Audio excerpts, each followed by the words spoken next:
Assalamualaikum warahmatullahi wabarakatuh. Selamat malam, salam sejahtera untuk kita semua. Malam ini Jumat tanggal 25 Maret 2022. Ada sebuah kisah pengalaman dari Mas Yusuf yang akan saya bawakan di channel ini.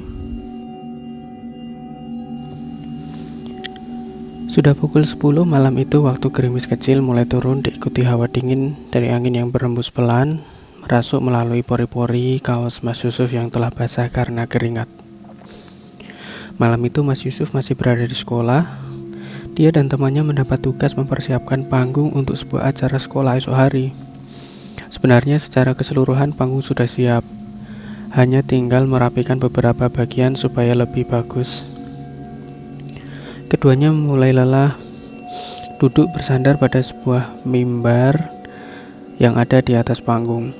Sembari menunggu gerimis reda, mereka mengobrol santai untuk menghilangkan rasa kantuk yang sebenarnya sudah mulai datang.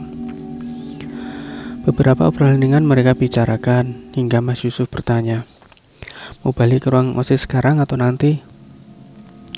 "Nanti saja, lagian di sana juga pasti sudah penuh dengan barang-barang dan anak-anak lain," timpal Bagas. "Di sini aja sekalian nunggu Pak Satpam, dia kan masih keliling," lanjut Bagas lagi. "Oke, kalau begitu aku bikin kopi saja ya. Aku ambil dulu sebentar ke ruang OSIS," lanjut Mas Yusuf. "Mantap tuh, jangan lama-lama ya," jawab Mas Bagas sembari mencari posisi duduk yang pas untuk beristirahat sebentar di sana. Mas Yusuf pun kemudian berjalan menuju ruang OSIS. Jarak ruang OSIS dan panggung yang didirikan tadi cukup jauh, mungkin sekitar 100 meter. Dari lokasi panggung harus melalui jalan utama sekolah yang diapit dua bangunan besar. Di sebelah kiri ada bangunan ruang kelas 2 lantai dan di sebelah kanan adalah auditorium. Jalan yang tidak terlalu lebar itu terlihat gelap, hanya beberapa lampu taman di pinggir jalan yang menyala. Tapi di ujung bangunan sebelah kiri, yang mana itu adalah ruang kelas, ada satu lampu ruang yang masih menyala. Mas Yusuf pun berpikir bahwa itu adalah panitia lain yang masih melakukan persiapan di ruang tersebut. Dengan lebih percaya diri, Mas Yusuf berjalan dengan santainya. Gerimis memang sudah mulai mereda waktu itu, tapi sisa dinginnya masih jelas terasa. Mas Yusuf pun tiba persis di samping ruang kelas yang menyala tadi. Dari jalan itu dia bisa melihat seisi ruang kelas, karena memang bagian luar ruang kelas itu adalah partisi kaca yang cukup besar, full dari depan hingga belakang. Mas Yusuf mulai memperhatikan isi ruang tersebut. Tapi tak ditemuinya teman-teman panitia lain. Ruang itu kosong. Lampu kelas memang tidak terlalu terang. Dalam temaram lampu, Mas Yusuf menyisir pandangan dari ujung kelas yang satu ke ujung yang lainnya. Hingga tepat di ujung meja guru, Mas Yusuf menghentikan pandangannya. Dia terkejut dan seketika mematung saat pandangannya menatap wujud sesuatu yang dia belum pernah lihat sebelumnya. Sosok itu begitu jelas walau hanya dalam remang cahaya kelas. Sosok seorang wanita duduk dengan gaun putih polos panjang, rambutnya tebal dan cukup acak-acakan, menjuntai ke bawah hingga menutupi bahu dan lengan. Beberapa detik Mas Yusuf mematung tanpa bisa berbuat apa-apa.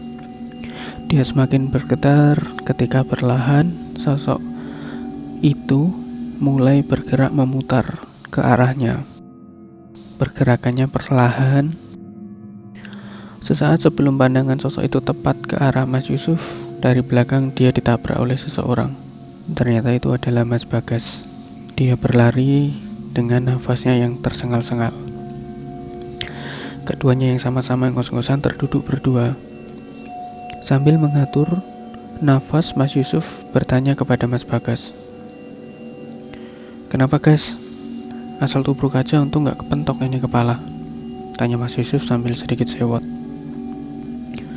"Shh, wis nanti tak ceritain, sekarang ayo ke ruang OSIS dulu," bisik Mas Bagas.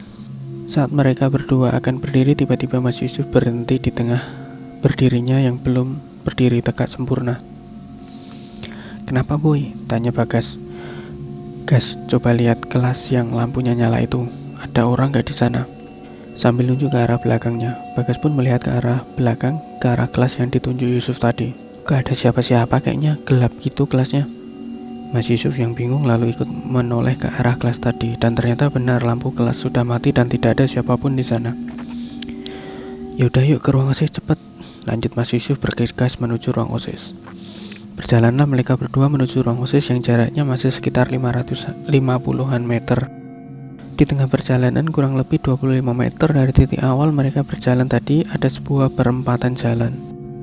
Sedikit gambaran perempatan ini, arah lurus adalah arah menuju ruang OSIS, arah kiri menuju komplek ruang kelas, sedangkan arah kanan kita akan dapat langsung melihat dengan jelas kondisi lapangan sekolah, lengkap dengan beberapa pohon besar di pinggir belakang gawang.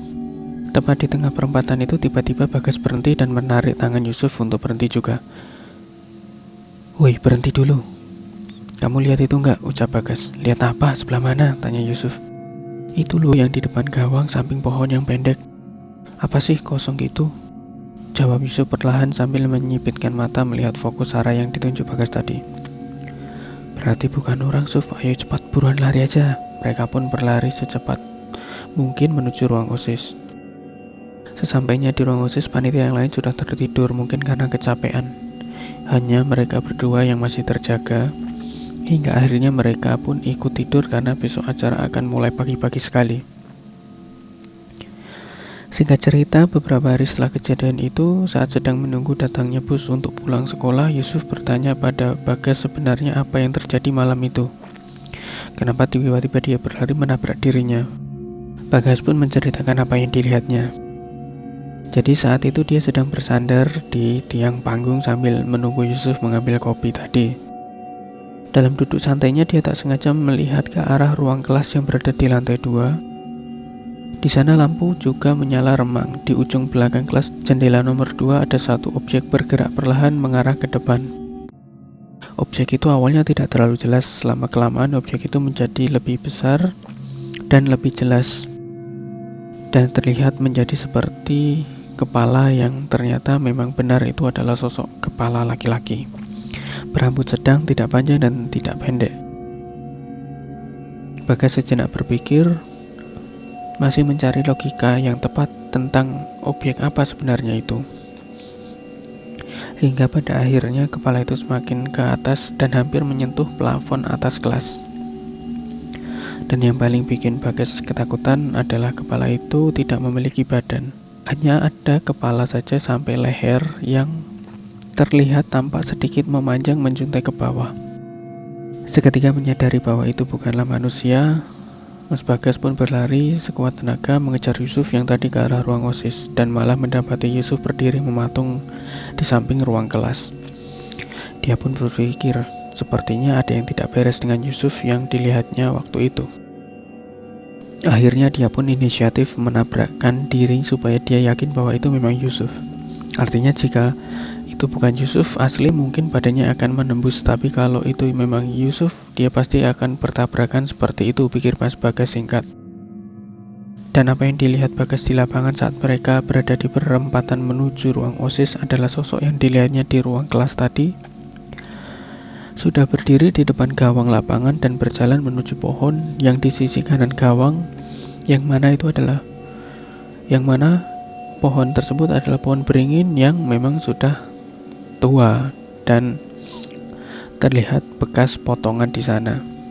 Sekian cerita dari Yusuf dan Bagas kali ini, semoga dapat menghibur rekan-rekan sekalian. Terima kasih. Assalamualaikum warahmatullahi wabarakatuh.